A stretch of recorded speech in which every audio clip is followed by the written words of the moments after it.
Í Oddsskarði hefur myndast löng röð við skíðaliftuna þegar okkur bara garði. Stubbaskóli Jenjar nefnilega í þann mund að hefjast. Í röðinni ákaflega breytt aldursbil. Ungir sem aldnir, með stór skíði og smá. Sum það lítil að þau ná ekki mikið lengra en skíðaklossin sjálfur. Hvenær verður Stubbaskóli Jenjar til? 2011. Sonur okkar kom frá Noregi og stofnaði þetta. Og hvað þetta margir í dag? 40. Í þá tveimur hópum? Já, byrjendur og svo lengra komnir. Og hvaða aldur þetta sem í Stubbaskólanum? Frá 2,5 og upp í 5. 6, já. Já. Og hérna hellingur af foreldrum líka?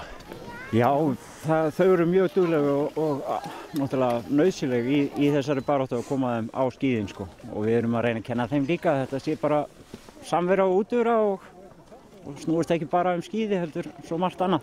Það er nú alltaf erfitt að halda utan svona marga byrjendur án þess að vera með góða stuðning af foreldrum líka. Já, og við erum líka með góða krakka með okkur sem að hjálpa okkur. Kennarar? Kennarar, já. Og annur frá Eskifirði og hinn Norðfirði. Og hvernig fer svona kennsla fram? Þetta kannski dálítið ógagrætt svona í fyrstu sýn. Já, við erum bara með þau í fanginu. Já, bara svona. Já, í byrjun erum við náttúrulega bara með þau í fanginu en það er ótrúlega fljótt. Á fyrstu 3 tímunum þá erum við búin að koma kannski 60-70% af þeim í liftuna þó þau fari ekki alveg upp á topp.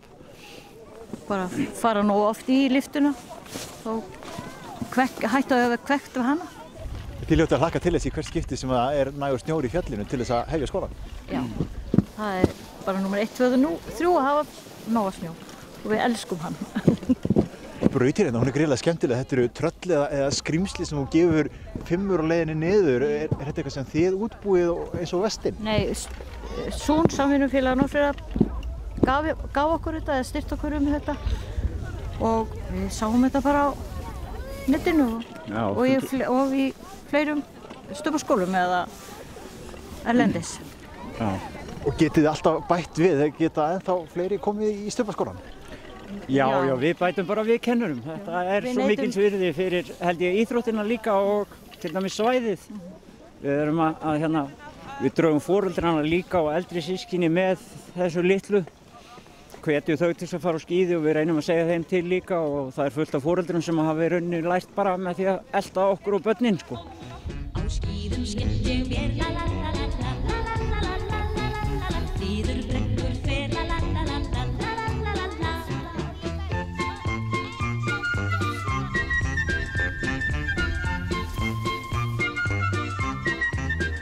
Síðan aftur á ný þá óðar ég sný niður liggur mín leið og mín braut sýnist greið og því eitt þá viss að ég alls ekki skil verður svo illa vildi til að það var hopsa bótt á skíðum. Anna, þú átt barn hérna í Stubbaskólanum.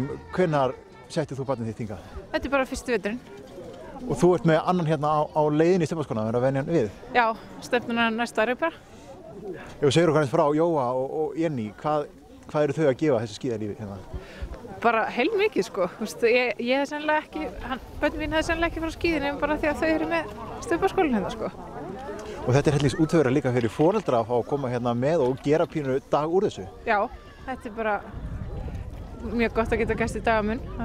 Og koma með nestið og allt með? Já, hann er reyndar ekki mjög viljugur að fara í nestið, það er svo gaman, en það er borðað á leiðin heim. Þú ert ekkert með skíðin með þér? Nei, ég er ekki mikið skíðamannskja. Þú kannski þarft að skráða í Stubbaskólann líka? Já, sennilega. Já, það er ekki spurt stærð í Stubbaskólanum. Hingað eru allir velkomnir, enda skíðasportið einkar hentugt fyrir alla fjölskylduna til að stunda saman og framfarirnar láta ekki á sér standa hjá þessum upprennandi skíðasnillingum landsins. Gengur í rauninni ótrúlega rætt og þau eru svo dugleg. Það er alveg sama að þau kvarta aldrei til dæmis yfir veðrinu. Það er frekar að við gerum það eða foreldrarnir. Þetta eru bara naglar sko. Og þau sita hérna út og drekka og fá sér nesti þar. Þau eru ekkert endilega farin í skála. Það er svolítið langt niður í skála fyrir svona litla fætur sko. Það er betra að gera þetta bara hérna úti þó þessi snjó koma og jafnvel bylur.